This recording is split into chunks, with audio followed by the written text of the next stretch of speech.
Welcome to the 150th anniversary celebration of St. Philip the Apostle Church. On this very day, exactly a century and a half ago, Bishop Patrick Fian, along with Father Francis Morone, the pastor, led the dozen founding families in the dedication of this simple yet beautiful missionary church. Despite its modest beginnings, St. Philip would go on to make significant contributions to the history of Franklin. Today, more than ever, our parishioners are inspired to continue that legacy, a legacy defined as charity and service. As we begin our next 150 years, we are committed to serving others, both around the corner and globally. Here's how our story unfolded. In 1799, just 3 years after Tennessee became a state, a few Scottish frontiersmen settled on the banks of a bend in the Harpeth River. They named their fertile farming community in honor of Benjamin Franklin. In 1821, a traveling missionary priest visited the two Catholic families in Franklin and celebrated the town's first Mass in the home of the Dempsey family. But it wasn't until 1847 that Richard Pius Miles, Nashville's first bishop, planned for a church, spending a $400 donation to buy parcel number 45, a small lot on Main Street in Cameron, which is now 2nd Avenue. However, the winds of America's looming Civil War interrupted Bishop Miles' vision. After Tennessee seceded from the Union, Franklin was devastated in one of the deadliest battles of the conflict. The Confederacy's defeat led to occupation by federal troops, followed by decades of racial intolerance, segregation, and violence. Downtown Franklin had white-only signs. There were places I couldn't go. As I look back on that, I'm very proud of Father Cunningham. Another black family that belonged to this church was the Taylor family. Houston Jr. and Keith, Father trained to be altar boys.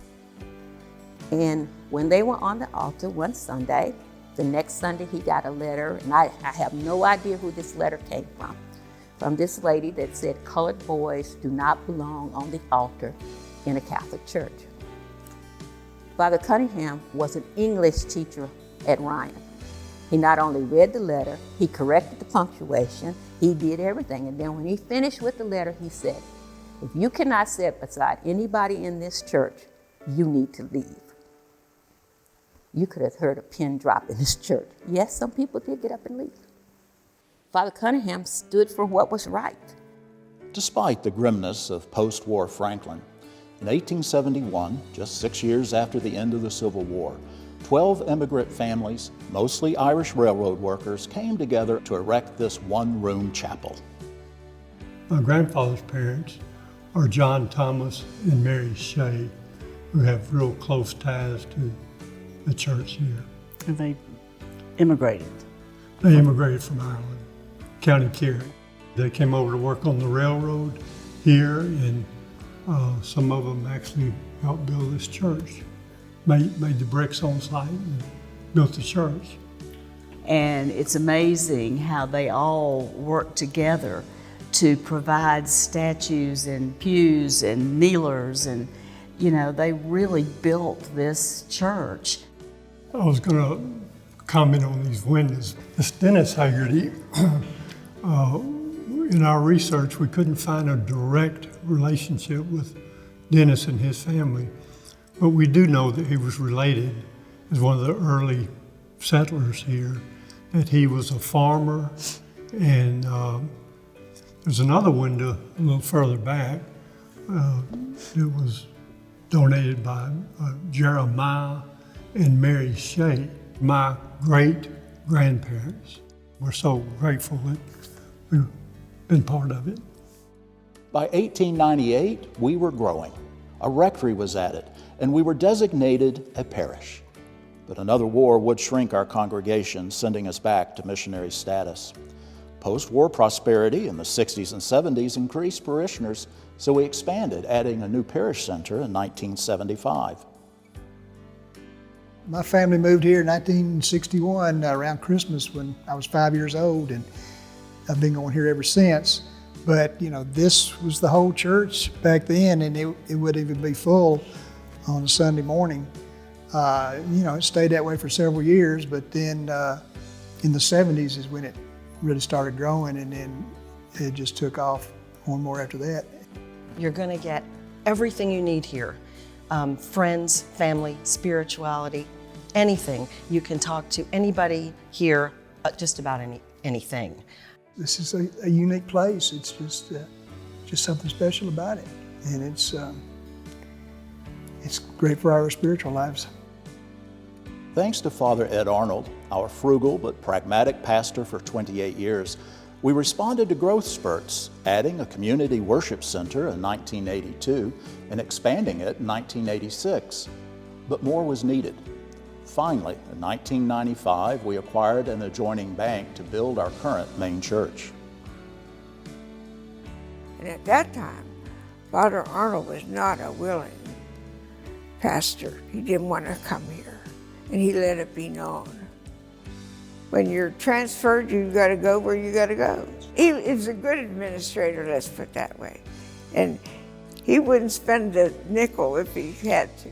And when I come in the morning, in the wintertime, there was no heat in the building. He turned it all off at night. He made us turn it completely off. And one thing about Father Arnold, he wanted everybody to feel welcome. That's why he built those churches like he did. This was our center of our life, was right here in this church. Today, our 65,000 square foot campus serves a vibrant parish of nearly 2,000 English and Spanish speaking families. But St. Philip's impact on Franklin is far more than a historic facility. Then actually his food pantry started approximately 10 years ago, over 10 years ago now, and it was Father Bala's brainchild, and I was elated to take it over. It's all for the glory of God, and it's to feed His people, take care of His people, wash their feet. It's just one of the best things that we do. In addition to our spiritual ministries focused on protecting life, evangelism, and youth education, we've proudly helped shoulder local programs, Habitat for Humanity, Mercy Community Healthcare, GraceWorks, and the St. Philip Christmas Basket Program, which has provided food and gift baskets to thousands in need over the past 50 years. The thing that comes to my mind immediately is our Christmas Basket Program. Anybody that has seen that machine work is just flabbergasted by it. Every time that we gather together and wrap Christmas presents and take stuff to the homeless people and the shut-in people and just all of it has been a wonderful blessing for this community. You can see the need that they have, and you're meeting it in some small way each time, and they're very grateful. So it's programs like that that have inspired me. It's standing up for Catholic values in meaningful and powerful ways around the community.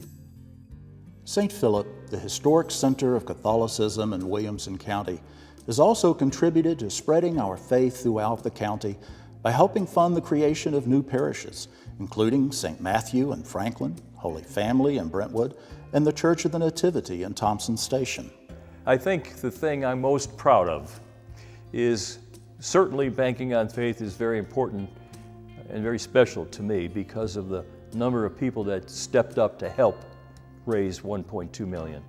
But more important was the next phase 3 years later when Bishop Kimmick asked us for $750,000 to fund his $40 million projects across the diocese. A new high school, finishing a high school, and all the things he did. That was a tough one because even Father Arnold said, it's going to be tough.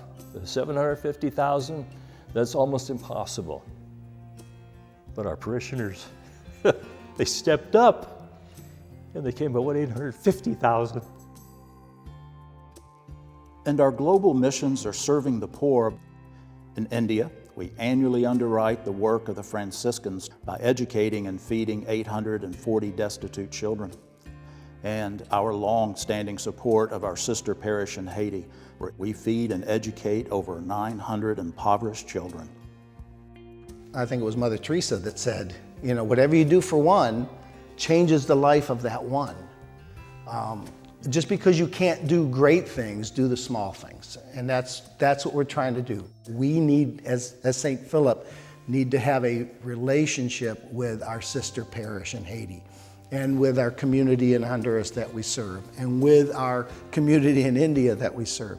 It's great to be a benefactor, don't get me wrong, but there's more to being a Christian, more to being a Catholic than writing a check. St. Philip welcomes and embraces everyone, regardless of origin or culture. Our heritage strengthens our welcoming appreciation of our Spanish-speaking brothers and sisters who add so much to the cultural tapestry that is St. Philip. Father Bala just, he always would say, this is your church. If you need anything, you let us know. If you need anything, you let us know all the time. So we were like, oh, we are really part of this church. And you know how they say, in St. Philip, nobody's a stranger? That's true. Father Bala, not being born in the United States, he understands that, the difference, the cultural differences. If somebody asks me what is my favorite place in the world, I say St. Philip. I love this church. The future of the Catholic Church, especially here in America, I think is going to be very, very influenced by the Spanish community. I'm sure when I said that probably half of the Catholics in America, or probably more than half, are Hispanics. So it's definitely the Hispanics came to America to evangelize America. It's a big challenge ahead of us, but we all need to work together for just the Holy Catholic Church. Over the past 15 decades, St. Philip has been blessed to be served by many devoted priests and deacons from here and from around the world. I'm also just, learning how to be a priest, period, and do parish ministry. It is a comfort, in a sense, to see the pictures of them on the wall, outside the new church and see like, oh yeah, I'm one of those guys, and to come to this chapel and, feel the prayers that the walls are saturated with, knowing it's the same faith, same Lord, same baptism. It's a great blessing. St. Philip has certainly been blessed through its first 150 years of challenges. Empowered by the sacraments and the gospel, we remain committed to doing God's work. And finally, thank you for being here this evening, and thank you for all that you do to make ours such a special parish. As we begin our year-long celebration of the many people and events that have shaped our past, it will be your continued devotion, charity, and good works that ensure our future. I leave you with the scripture which Bishop Fian read on the day he dedicated St. Philip Church. From 1 Kings. The Lord said to him, I have heard the prayer of petition which you have offered in my presence. I have consecrated the house in which you have built and set my name there forever. My eyes and my heart shall be there always. God bless you, and God bless St. Philip the Apostle Parish. On a mission of love, I send you out.